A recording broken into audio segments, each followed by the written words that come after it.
할렐루야, 하나님 축복합니다. 2021년 11월 12일 금요일 새벽 기도 오신 여러분들을 주님의 이름으로 사랑하고 축복합니다. 우리 기도하시고 새벽 시간 거룩하게 구별해서 하나님께 올려드렸으면 좋겠습니다. 기도하겠습니다. 여호와께 감사하고 그 이름을 불러 아뢰며 그가 하는 일을 만민 중에 알게 할지어다. 아멘. 사랑과 은혜가 많으신 하나님, 그 주님의 이름을 부르며 소망 주시는 주님의 이름을 부르며 문제 해결하실 주님의 이름을 부르며 오늘도 나아가는 저희들의 모든 삶이 되시도록 은혜와 은총을 더하여 주시옵소서. 코로나 어려움 가운데 있습니다. 또 이제는 이 코로나와 함께 살아야 합니다. 우리 모든 마음에 두려움도 있고 공포도 있습니다. 하나님, 그 두려움을, 그 공포를 물리쳐 주시고 하나님이 우리를 지키신다라고 하는 강한 믿음을 갖고 오늘도 담대하게 승리하며 살아가는 사랑하는 약대교회 모든 성도님들 되게 도와 주시옵소서. 감사드리며 거룩하신 예수님의 이름으로 간절히 기도합니다. 아멘. 할렐루야, 사랑 축복합니다. 새벽을 깨우신 성도님들에게 하나님의 은혜와 은총이 더하시기를 주님의 이름으로 간절히 축원합니다. 오늘은 사사기 6장 1절에서 10절 말씀으로 여러분과 함께 은혜를 나누고자 합니다. 사사기에는 특징이 있습니다. 아주 주를 이루고 있는, 또 선순환하고 있는 특징이 있습니다. 첫 번째, 이스라엘 백성들이 죄를 짓습니다. 잘 살고 있다가 죄를 짓습니다. 여긴 죄라고 하는 건 거의 우상 숭배입니다. 하나님을 멀리 떠나고 다른 우상들을 섬기게 됩니다. 죄죠. 하나님이 가장 싫어하는 게요, 우상 숭배니까. 그 죄의 결과로 이방 민족들에게 이스라엘 백성들이 압제를 당합니다. 그 압제를 당하니까 얼마나 힘듭니까? 30년, 40년 이렇게 노예 생활을 하다 보니까 힘들어요. 그때 떠오르는 게 하나님입니다. 하나님에게 기도합니다. 고통스러우니까 이 고통으로부터 빨리 탈출해 주시길 바랍니다 라고 하면서 기도합니다. 또 인자하신 많은, 사랑 많으신 하나님께서 이 기도를 들으시고 사사를 보내주세요. 하나님의 대변인이죠. 통치를, 이 사사를 통해서 하나님께서 이스라엘 백성들을 통치하십니다. 그러니까 이 압제가 끝나게 되고 이 사사가 살아있는 동안, 즉 하나님이 통치하시는 기간, 짧게는 10년, 20년, 길게는 40년 동안 이스라엘 백성들이 또 평안함을 가지고 살아갑니다. 3, 40년쯤 지나니까, 평안하니까 다시 이스라엘 백성들이 죄를 짓습니다. 동일합니다. 이방 민족들에게 압제를 당하고 압제 고통 가운데 하나님을 찾고 기도하고 하나님이 그 기도에 응답하셔 사사를 보내시고 사사를 통해서 압제를 풀어주시고 평안을 얻고 다시 40년 동안의 평안 가운데 살다가 죄를 짓고, 이것들 사이클이 나오는 것이 사사기의 특징입니다. 처음부터 마지막까지 다 이 사이클로 돌아갑니다.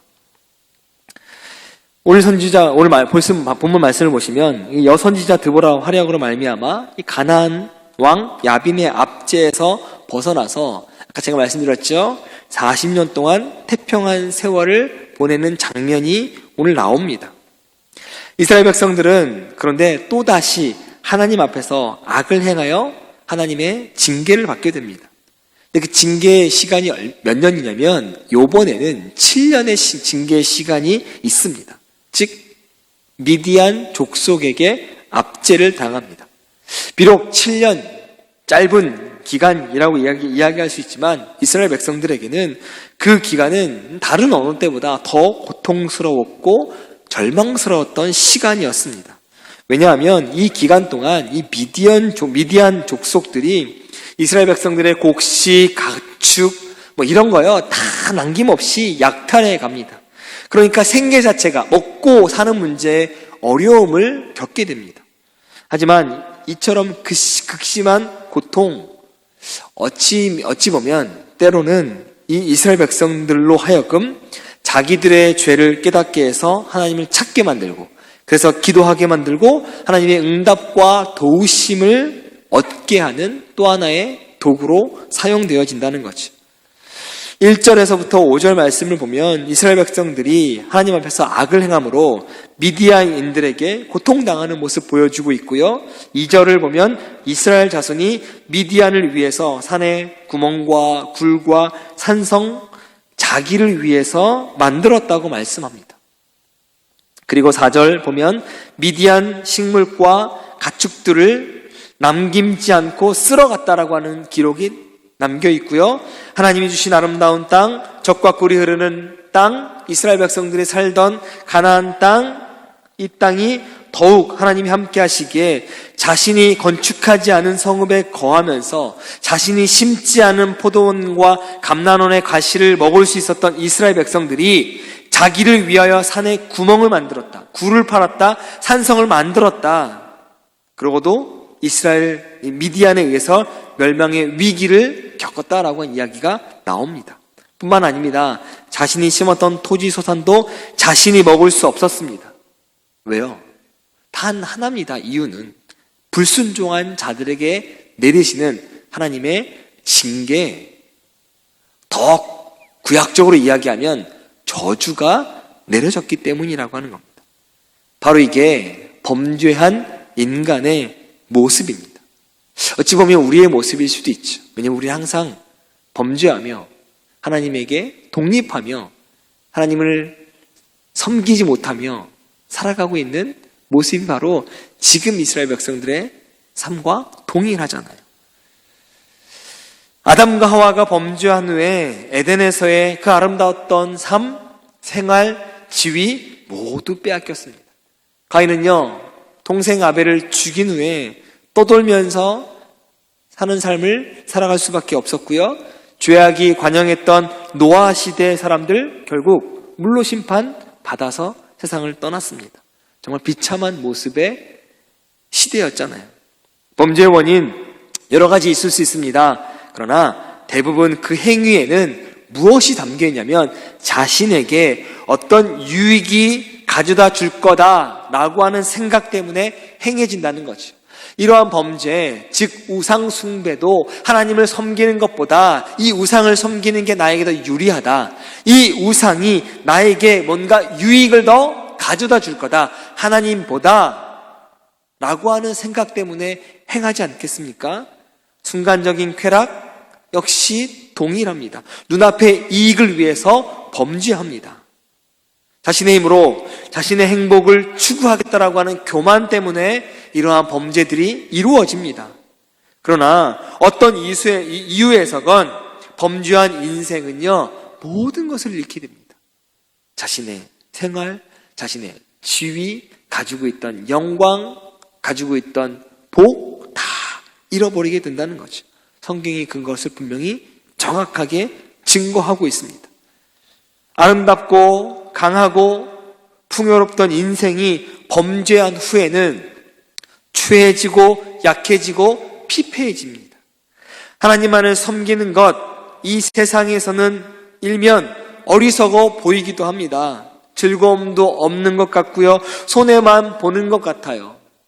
다 내어주라고 이야기하고 오리를 가라 하면 십리를 가자고 이야기하고 다 내어주는 삶인 것 같습니다.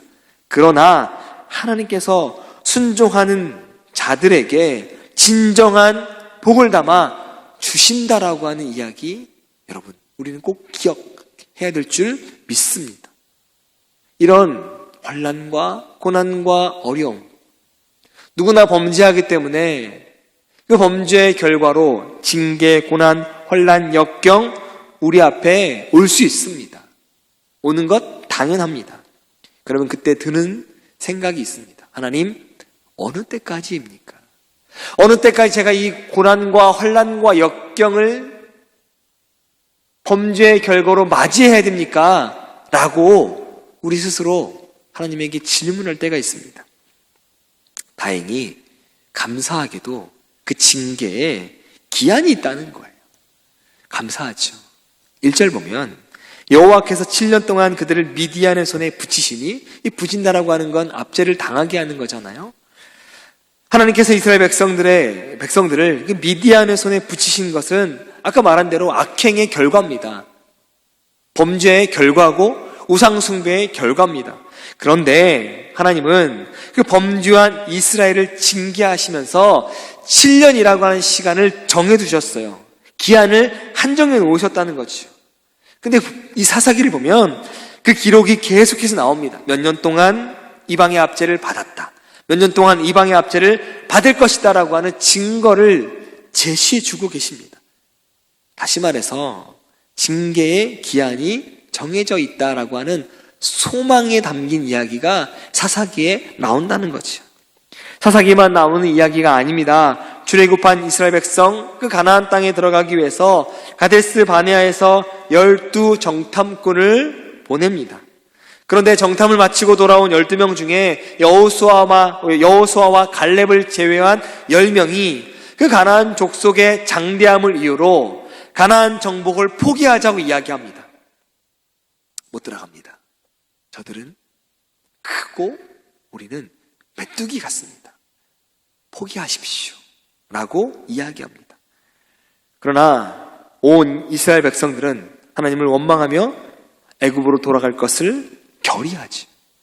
그 이야기를 듣고. 근데 하나님은 뭐라고 약속하셨습니까? 가나안 땅을 너희에게 주겠다라고 약속하셨어요. 근데 그 약속을 믿지 않고 하나님을 의지하지 않는 그 범죄의 결과를 하나님이 징계하시는데 그 징계의 기한도 정해져 있습니다. 우리가 잘 알고 있는 광야에 40년의 시간을 보내지요. 그 40년이 징계의 결과입니다. 하나님을 신뢰하진 징계의 결과입니다. 영원히 광야의 땅에서 살아가는 것이 아니라 40년의 시간 동안 광야를 지내면서 하나님을 의지하는 방법, 시간, 이것들을 하나님께서 훈련시키는, 그래서 우리를 광야 학교라고 이야기하잖아요. 40년의 시간입니다. 또한 남유다가 범죄해서 바벨론의 포로로 끌려가면서 그 기한을, 이번엔 좀 길지만 70년의 시간을 정하십니다. 끝까지 아니에요. 영원히 이스라엘 백성들을 지구상에 없애겠다 말씀하시는 것이 아니라 이번엔 좀 길지만 70년의 시간 동안 그 범죄의 결과로 바벨론의 포로로 끌려가겠다라고 그 기한을 정해두신 겁니다. 40년 길지요. 70년 깁니다. 7년 길 수 있습니다. 그러나 우리가 감사한 것은 무엇이죠? 그 범죄의 결과로 7년이면 끝나고 40년이면 끝나고 70년이면 끝나는 하나님의 인자하심을 발견할 수 있다고 하는 거죠. 하나님은요, 자기 백성에 대해서 영원히 징계하지 않으십니다.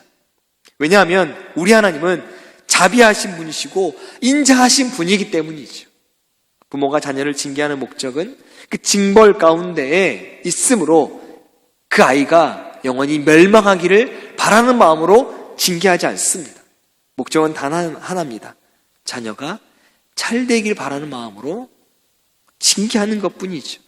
하나님께서 자녀의 잘못을 영원토록 징계하지 않으십니다. 잘못을 깨달으면 다시금 내 새끼야 하면서 안아주시고 이제 그러지 말아라 말씀하시고 달래시고 또 성장과 성숙하기를 바라는 마음으로 징계하시는 것뿐이지 영원히 잘못되기를 바라는 마음으로 하시는 게 아니라고 하는 것이, 바로 여기에 우리의 소망이 있는 줄 믿습니다. 저 여러분 매일매일 범죄하시잖아요. 그 범죄함으로 하나님이 영원히 징계하시겠다고 하면 그 징계 가운데 풀려날 사람 단 한 명도 없습니다. 하나님이 징계하실 때 그 징계가 영원히 지속되지 않을까라고 하는 두려움이 우리 안에 있습니다. 그러나 소망을 잃지 마시기를 주님의 이름으로 간절히 축원합니다. 하나님은 징계하시되 영원토록 징계하지 않으십니다. 잠깐 버리시는 것 같지만 버리지 아니하시고 우리를 그곳 가운데에서 믿음의 성장을 이루도록 잠깐 우리를 고난 가운데, 환난 가운데, 역경 가운데 내어놓으신 것뿐이지 우리의 아버지 되시고 우리의 주인 되어주신다라고 한 사실은 변함이 없다라고 하는 걸 믿으시기를 주님의 이름으로 축복합니다. 하나님의 징계에 기한이 정해져 있습니다. 그것이 바로 범죄한 우리에겐 소망입니다. 그것이 우리에겐 희망이 되는 줄 믿습니다. 그러니 그 징계 기간의 동안 두려워 떨기보다는 긍휼에 풍성하신 인자하신 우리의 주인 되신 하나님을 바라보시기를 바랍니다. 그 순간 하나님의 넓고 깊고 높은 사랑과 자비와 인자하심을 경험하게 될 줄 믿습니다. 오늘도 그 자비하신 하나님 붙들고 오늘도 승리하시기를 주님의 이름으로 간절히 축원합니다. 기도하겠습니다. 사랑과 은혜가 많으신 하나님, 정말 죽을 것 같은 우리의 삶에도 소망 되시는 하나님이 있어서 참 감사합니다. 우리에게 끝까지 놓지 않으시고 우리의 손을 붙들고 우리에게 내가 너를 사랑한다, 내가 너를 낳았노라, 내가 너와 함께 하겠노라 라고 말씀하시는 하나님의 음성이 들려서 감사합니다. 그 손 붙들고 그 음성 붙들고 오늘도 믿음의 길을 다시 한번 당당히 걸어나가는 사랑하는 약대교회 모든 성도님들 되게 도와 주시옵소서. 오늘도 그 인자하신 하나님, 사랑이 많으신 하나님, 그 하나님과 함께하길 소망합니다. 주님 우리와 동행하여 주시옵소서. 감사드리며 거룩하신 예수님의 이름으로 간절히 기도합니다. 아멘. 지금부터 사사기 6장 1절부터 10절 안으로 들어가셔서 하나님의 은혜를 누리시길 바랍니다. 이스라엘 자손이 또 여호와의 목전에 악을 행하였으므로 여호와께서 7년 동안 그들을 미디안의 손에 넘겨주시니 미디안의 손이 이스라엘을 이긴지라. 이스라엘 자손이 미디안으로 말미암아 산에서 웅덩이와 굴과 산성을 자기들을 위하여 만들었으며 이스라엘이 파종한 때면 미디안과 아말렉과 동방 사람들이 치러 올라와서 지인을 치고 가사에 이르도록 토지 소산을 멸하여 이스라엘 가운데에 먹을 것을 남겨두지 아니하며 양이나 소나 나귀도 남기지 아니하니 이는 그들이 그들의 짐승과 장막을 가지고 올라와 메뚜기 떼같이 많이 들어오니 그 사람과 낙타가 무수함이라. 그들이 그 땅에 들어와 멸하려 하니 이스라엘이 미디안으로 말미암아 궁핍함이 심한지라. 예, 이스라엘 자손이 여호와께 부르짖었더라. 이스라엘 자손이 미디안으로 말미암아 여호와께 부르짖었으므로 여호와께서 이스라엘 자손에게 한 선지자를 보내시니 그가 그들에게 이르되 여호와께서 이같이 말씀하시기를 이스라엘의 하나님, 내가 너희를 애굽에서 인도하여 내며 너희를 그 종되었던 집에서 나오게 하여 애굽 사람의 손과 너희를 학대하는 모든 자의 손에서 너희를 건져내고 그들을 너희 앞에서 쫓아내고 그 땅을 너희에게 주었으며 내가 또 너희에게 이르기를 나는 너희의 하나님 여호와이니 너희가 거주하는 아모리 사람의 땅의 신들을 두려워하지 말라 하였으나 너희가 내 목소리를 듣지 아니하였느니라 하셨다 하니라.